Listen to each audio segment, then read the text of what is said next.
ঢাকা বাংলাদেশের একটি ব্যস্ততম শহর।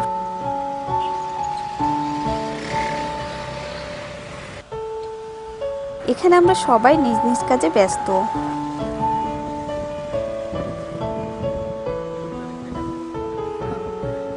তারপরও কি আমাদের উচিত না অসহায় কারো প্রতি সাহায্যের হাত বাড়িয়ে দেওয়া?